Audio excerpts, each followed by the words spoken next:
प्रथम स्कंध अध्याय 14। अपशकुन देखकर महाराज युधिष्ठिर का शंका करना और अर्जुन का द्वारका से लौटना।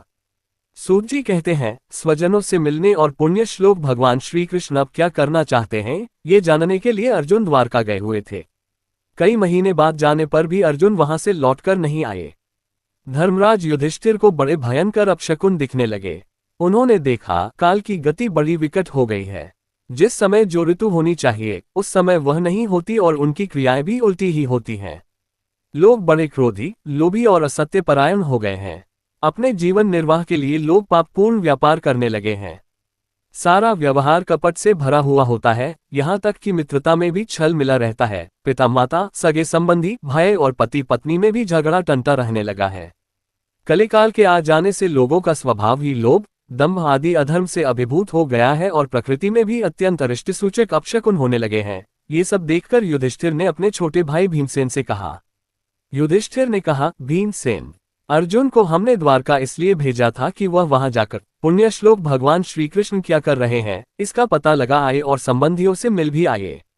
तब से 7 महीने बीत गए, किंतु तुम्हारे छोटे भाई अब तक नहीं लौट रहे हैं। मैं ठीक ये नहीं समझ पाता हूं कि उनके न आने का क्या कारण है। कहीं देवर्षि नारद के द्वारा बतलाया हुआ वह समय तो नहीं आ पहुंचा है, जिसमें भगवान श्री कृष्ण अपने लीला विग्रह का संवरण करना चाहते हैं। उन्हीं भगवान की कृपा से हमें ये संपत्ति, राज्य, स्त्री, प्राण, कुल, संतान, शत्रुओं पर विजय और स्वर्गादि लोकों का अधिकार प्राप्त हुआ है। भीमसेन, तुम तो मनुष्यों में व्याघ्र के समान बलवान हो। देखो तो सही, आकाश में उल्कापात आदि, पृथ्वी में भूकंपादि और शरीरों में रोगादि कितने भयंकर अपशकुन हो रहे हैं। इनसे इन बात की सूचना मिलती है कि शीघ्र ही हमारी बुद्धि को मोह में डालने वाला कोई उत्पात होने वाला है। प्यारे भीमसेन, मेरी बाईं जांघ, आंख और भुजा बार बार फड़क रही है। हृदय जोर से धड़क रहा है। अवश्य ही बहुत जल्दी कोई अनिष्ट होने वाला है। देखो, ये सियारिन उदय होते ही सूर्य की ओर मुंह करके रो रही है। अरे, उसके मुंह से तो आग भी निकल रही है। ये कुत्ता बिल्कुल निर्भय सा होकर मेरी ओर देखकर चिल्ला रहा है। भीमसेन, गौ आदि अच्छे पशु मुझे अपने बाएं करके जाते हैं और गधे आदि बुरे पशु मुझे अपने दाहिने कर देते हैं। मेरे घोड़े आदि वाहन मुझे रोते हुए दिखाई देते हैं। यह मृत्यु का दूत पैडुखी, उल्लू और उसका प्रतिपक्षी कोवरात को अपने कर्ण कठोर शब्दों से मेरे मन को कपाते हुए विश्व को सूना कर देना चाहते हैं। दिशाएं धुंधली हो गई हैं, सूर्य और चंद्रमा के चारों ओर बार बार मंडल बैठते हैं। ये पृथ्वी पहाड़ों के साथ कांप उठती है, बादल बड़े जोर जोर से गरजते हैं और जहां तहां बिजली भी गिरती ही रहती है। शरीर को छेदने वाली एवं धूल वर्षा से अंधकार फैलाने वाली आंधी चलने लगी है। बादल बड़ा डरावना दृश्य उपस्थित करके सब ओर खून बरसाते हैं। देखो, सूर्य की प्रभा मंद पड़ गई है। भूतों की घनी भीड़ में पृथ्वी और अंतरिक्ष में आग सी लगी हुई है। नदी, नद, तालाब और लोगों के मन क्षुब्ध हो रहे हैं। घी से आग नहीं जलती। ये भयंकर काल न जाने क्या करेगा। बछड़े दूध नहीं पीते, गौएं दोहने नहीं देती, गौशाला में गौएं आंसू बहा बहाकर रो रही है। बैल भी उदास हो रहे हैं। देवताओं की मूर्तियां रोसी रही हैं, उनमें से पसीना चूने लगता है और वे हिलती डोलती भी हैं। भाई, ये देश, गांव, शहर, बगीचे, खाने और आश्रम श्रीहीन और आनंद रहित हो गए हैं। पता नहीं ये हमारे किस दुख की सूचना दे रहे हैं। इन बड़े बड़े उत्पातों को देखकर मैं तो ऐसा समझता हूं कि निश्चय ही यह भाग्यहीना भूमि भगवान के उन चरण कमलों से, जिनका सौंदर्य तथा जिनके ध्वजा, वज्र, अंकुशादि विलक्षण चिन्ह और किसी में भी कहीं भी नहीं है, रहित हो गई है। शंकर जी, राजा युधिष्ठिर इन भयंकर उत्पातों को देखकर मन ही मन चिंतित हो रहे थे कि द्वारका से लौटकर अर्जुन आए। युधिष्ठिर ने देखा, अर्जुन इतने आतुर हो रहे हैं जितने पहले कभी नहीं देखे गए थे। मुंह लटका हुआ है, कमल सरीखे नेत्रों से आंसू बह रहे हैं और शरीर में बिल्कुल कांति नहीं है। उनको इस रूप में अपने चरणों में पड़ा देखकर युधिष्ठिर घबरा गए। देवर्षि नारद की बातें याद करके उन्होंने सुहृदों के सामने ही अर्जुन से पूछा।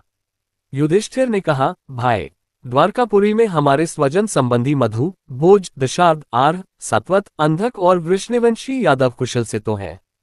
हमारे माननीय नाना शूरसेन जी प्रसन्न है। अपने छोटे भाई सहित मामा वसुदेव जी तो कुशल पूर्वक हैं। उनकी पत्नियां हमारी मामी देवकी आदि 7 बहिनें अपने पुत्रों और बहुओं के साथ आनंद से तो हैं। जिनका पुत्र कंस बड़ा ही दुष्ट था, वे राजा उग्रसेन अपने छोटे भाई देवक के साथ जीवित तो है न। त्रिदिक, उनके पुत्र कृतवर्मा, अक्रूर, जयंत, गद, सारंग तथा शत्रुजित आदि यादव वीर सकुशल हैं न। यादवों के प्रभु बलराम जी तो आनंद से हैं। वृष्णिवंश के सर्वश्रेष्ठ महारथी प्रद्युम्न सुख से तो हैं। युद्ध में बड़ी फुर्ती दिखलाने वाले भगवान अनिरुद्ध आनंद से हैं न। सुषेण, चारुदेश, जाम्बूति निंदन सांब और अपने पुत्रों के सहित ऋषभ आदि भगवान श्री कृष्ण के अन्य सब पुत्र भी प्रसन्न हैं न। भगवान श्री कृष्ण के सेवक श्रुतदेव, उद्धव आदि और दूसरे सुनंद नंद आदि प्रधान यदुवंशी, जो भगवान श्री कृष्ण और बलराम के बाहुबल से सुरक्षित हैं, सबके सब सकुशल हैं न। हमसे अत्यंत प्रेम करने वाले वे लोग कभी हमारा कुशल मंगल भी पूछते हैं। भक्तवत्सल ब्राह्मण भक्त भगवान श्री कृष्ण अपने स्वजनों के साथ द्वारका की सुधर्मा सभा में सुखपूर्वक विराजते हैं न।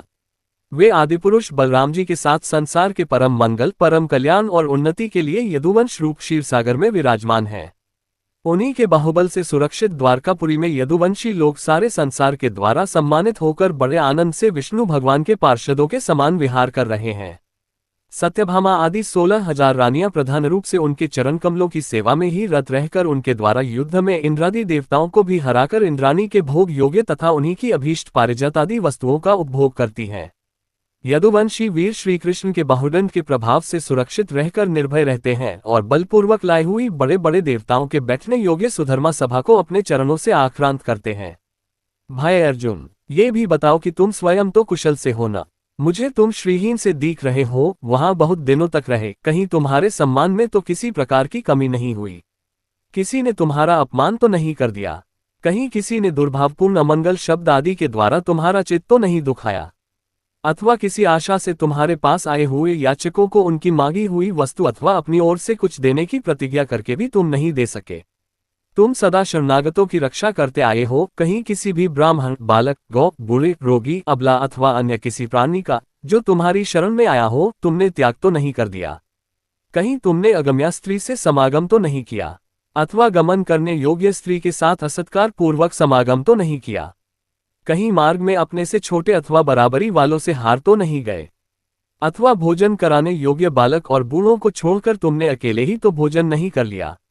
मेरा विश्वास है कि तुमने ऐसा कोई निंदित काम तो नहीं किया होगा जो तुम्हारे योग्य न हो न हो अपने परम प्रियतम अभिन्न हृदय परम सुहृद भगवान श्री कृष्ण से तुम रहित हो गए हो। इसी से अपने को शून्य मान रहे हो। इसके सिवा दूसरा कोई कारण नहीं हो सकता जिससे तुमको इतनी मानसिक पीड़ा हो।